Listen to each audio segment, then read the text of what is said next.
So I'm a coach. I'm an ADHD coach, I'm a life coach, whatever you want to call me, I'm a coach.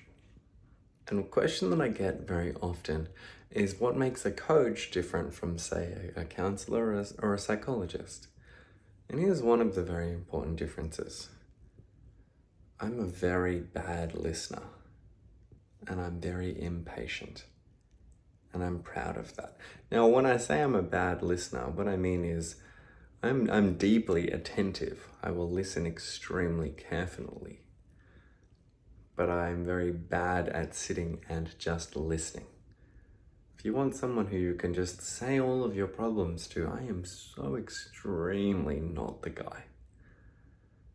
Because I truly, and I can't express this enough, I have absolutely no interest in hearing any of the stories that you have been telling yourself that keep you where you've been, if where you are isn't where you want to be.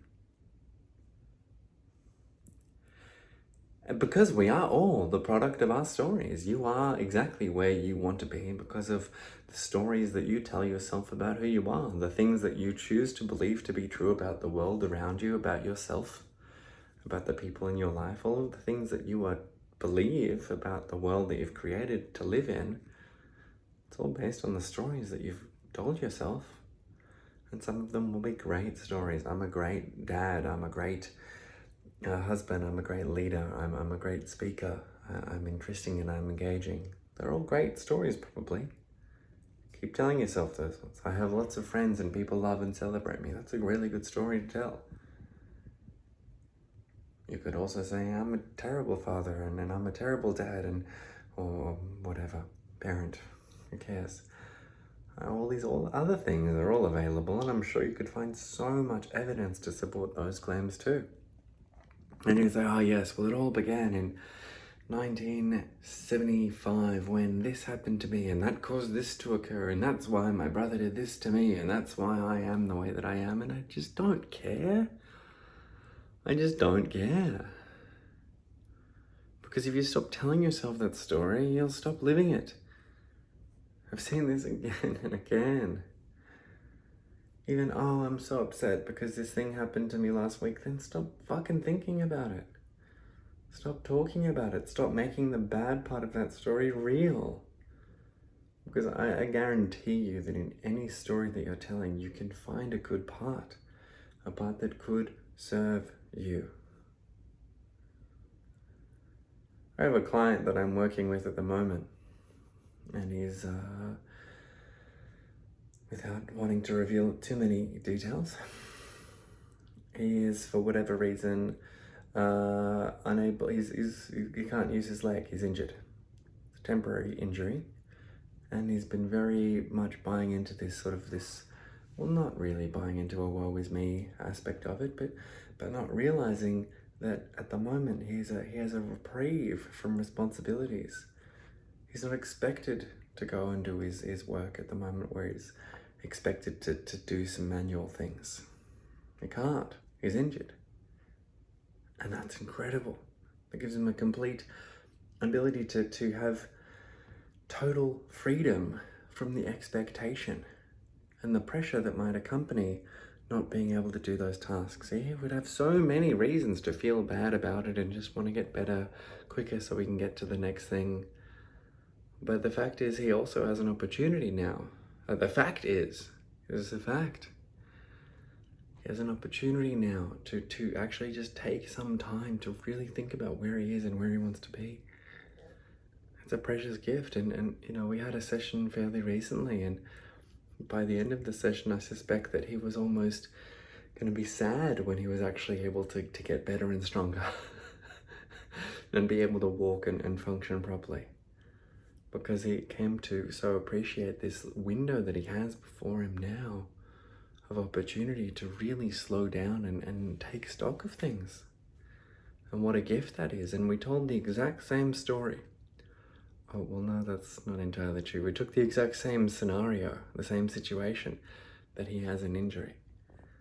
And from it, we constructed an entirely different story, one that completely serves him. And yes, this is one example and it's just one, and you might think, oh, Jack, but oh, my story, mine's a really good one, and that's really, oh yeah, everything you might say might be true, but except for me, my story's really real, and you can't tell me otherwise. That's true. If you're telling yourself that I can't tell you otherwise, then that story is true. And I have no time or patience for it.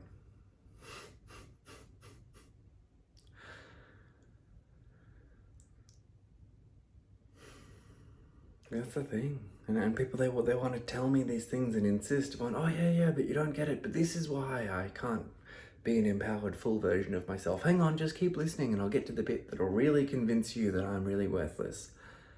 I'm not interested. I have no patience for this at all. I'm completely impatient. I'll cut you off, I'll interrupt, and if you want to keep telling your story, I'll probably just try and leave. Because I don't want to be here for that. And that's for your own sake. And all of my clients that I've been able to get incredible results for, it's because I don't care about their stories that keep them stuck. And I love telling and creating and constructing and finding the stories that they have already about how fucking powerful they are and they can be, and how powerful this is true for you. This is true for you as well. Whatever stories you are telling yourself about where you are or why you're there, they're just stories. And if these things serve you and make you better and more powerful, then they are just stories, but they are stories that are powerful. So these things can be meaningless or everything. You are, I am, we are the stories that we tell ourselves. So become a master storyteller. Learn to tell convincing, powerful, believable tales that convince you of your greatness. Tell amazing stories to yourself and you will live an amazing, storied life. This is not rocket science.